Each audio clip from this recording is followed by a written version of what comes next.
विजयनगरचे महाराज विद्याधरची मुलगी राजकुमारी पद्मा आता मोठी झाली होती आणि तिच्या सौंदर्याचे किस्से दूर दूर पर्यंत पसरले होते, ज्याच्यामुळे कित्येक राज्यांचे राजकुमार तिच्याशी लग्न करायला उत्सुक होते.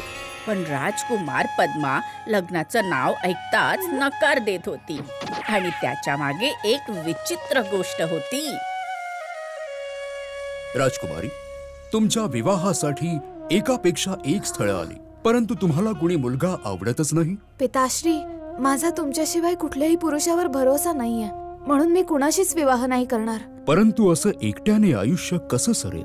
मी तुझ्याकडे विनंती करतो की एखाद्या चांगल्या मुलाशी विवाह कर. राजकुमारीचा विश्वास मुलांवरून उठला होता आणि ही गोष्ट अग्नीप्रमाणे सगळीकडे पसरली होती. ही बाब शेजारचे राज्य उत्तम नगरच्या राजकुमाराला व्यंकटाला पण समजली. सत्य जाणून घेतल्यानंतरही त्याने राजकुमारीला भेटायचा विचार केला आणि वेषांतर करून विजयनगरमध्ये पोहोचला. ऐकलंय की राजकुमारीला पुरुष आवडत नाहीत. यामागे काहीतरी कारण असेल. सगळ्यात आधी मला त्या गोष्टीचा शोध घ्यावा लागेल.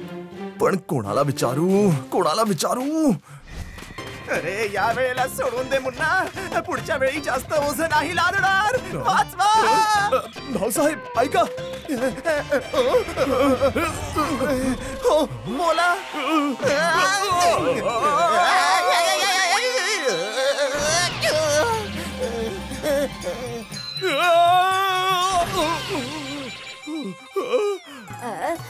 खुश रहा बाळा. इतक्या जोरात पाया पडायची काय गरज होती तुला? संस्कारी वाटतोस. चल, मी येते, नाहीतर राजमहालात पोहोचायला उशीर होईल. राजमहाल? जे काही झालं, पण योग्य व्यक्तीशी भेट झाली. यांनाच विचारतो. काकी. अरे आजी, हे मी उचलतो. तुझं भलं हो बाळा. धन्यवाद आजी. तुम्ही राजमहालात काम करता का? हो बाळा. मग तर तुम्ही राजकुमारी पद्माला पण ओळखत असाल. हो, ओळखते ना, लहानपणापासून. आजी, रागावणार नसाल तर एक प्रश्न विचारू? हो, विचार. मग हे सांगा की राजकुमारी पद्मा पुरुषांचा द्वेष का करते? काय सांगू बाळा, खूप मोठी गोष्ट आहे. रस्ता पण तर लांब आहे. गोष्ट ऐकता ऐकता रस्ता निघून जाईल. ठीक आहे, ऐकवते. राजकुमारीला लहानपणापासूनच एका दासी प्रती खूप माया होती. त्याच दासीने सुरुवातीपासूनच तिचं संगोपन केलं होतं आणि त्याच दरम्यान ती रोज राजकुमारीला एकच गोष्ट ऐकवत होती. गोष्ट होती एका सुंदर मैना कुटुंबाची, ज्यामध्ये मैना, तिचे पती आणि 2 मुलं होती. सगळेजण आनंदाने आपल्या घरट्यामध्ये राहत होते. पण एके दिवशी झाडाला आग लागली. बिचारी मैना तिच्या पतीला म्हणत राहिली की त्याने तिला आणि त्यांच्या मुलांना सुरक्षित जागी घेऊन जावं. पण तिचा पती तर हा विचार करत राहिला की थोड्याच वेळात आग विझून जाईल. बघता बघता झाडाबरोबर मैना आणि तिची मुलं सुद्धा जळून गेली आणि तिचा पती त्यांना सोडून उडून गेला. हे तर खूप वाईट केलं मैनेच्या पतीने. हेच राजकुमारीला सुद्धा वाटतं.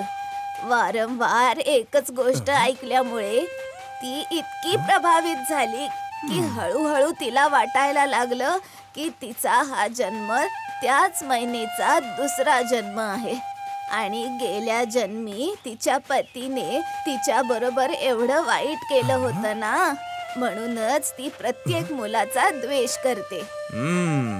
तर ही भानगड आहे. आजी, राजमहाल आला.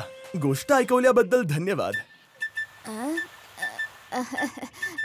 शतायुषी हो बाळा.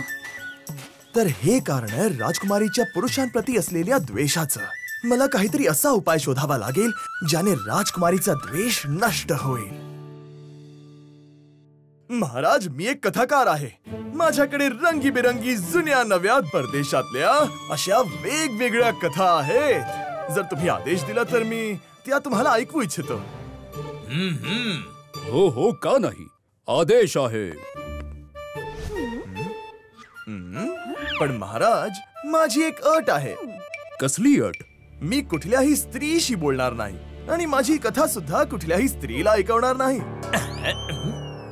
ही कसली अट आहे? मी याचं कारण जाणून घेऊ शकतो का? नक्की महाराज. जेव्हा मी कथांसाठी देशाविदेशात फिरत होतो तेव्हा मी एका साधूला भेटलो. त्यांनी माझ्या सेवेवर खुश होऊन मला सांगितलं की मागच्या जन्मी मी एक नर मैना होतो. मी माझ्या पत्नी आणि मुलांसोबत एका झाडावर राहायचो. मग एके दिवशी त्या झाडाला आग लागली आणि माझी पत्नी आम्हा सगळ्यांना त्या आगीत जळण्यासाठी सोडून निघून गेली.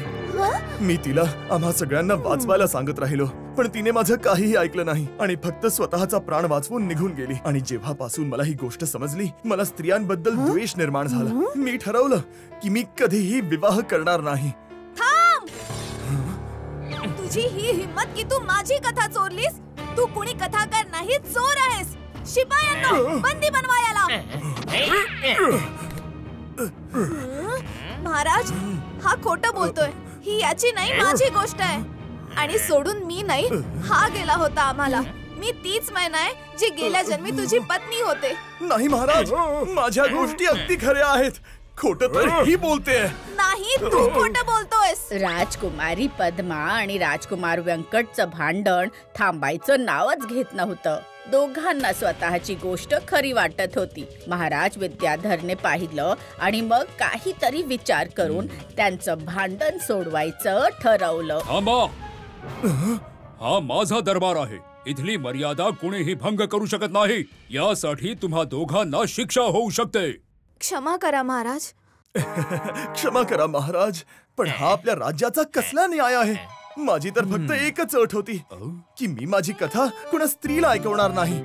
एक तर माझ्या अटीचा अनादर झाला, त्यावर मला बंदी बनवलं गेलं.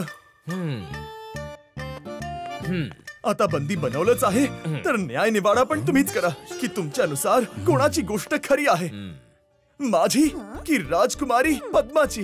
न्याय आणि अधिकाराचं बरंच ज्ञान आहे तुला. तू कोणी सामान्य युवक नाहीयेस. पटकन स्वतःची खरी ओळख सांग. हा महाराजांचा आदेश आहे.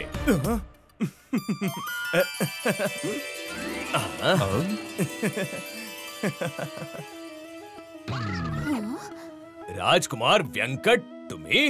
महाराज, महाराज, हे आपले शेजारचं राज्य उत्तम नगरचे राजकुमार व्यंकट आहेत. खूपच बुद्धिमान आणि शूर. अच्छा, तर ही भानगड आहे. असो, आता मी माझा निर्णय ऐकवतो. राजकुमारीला वाटतं की मागच्या जन्मी तिचा पती म्हणजे नर मैनाने तिला फसवलं.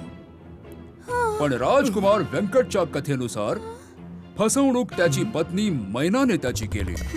पण चूक कोणाचीही असो, तुम्हा दोघांना हे माहित आहे की ती एक चूक होती आणि या जन्मी तुम्हा दोघांना ही गोष्ट माहित आहे. हो महाराज. हे बघा, माझं मत आहे की याने फरक पडत नाही की मागच्या जन्मी तुम्ही काय होता आणि तुम्ही काय चुका केल्या होत्या. फरक याने पडतो की या जन्मी तुम्ही काय केलं पाहिजे. जर तुमची इच्छा असेल तर तुमच्या मागच्या जन्मीच्या चुकीला या जन्मात सुधारू शकता. ती कशी महाराज?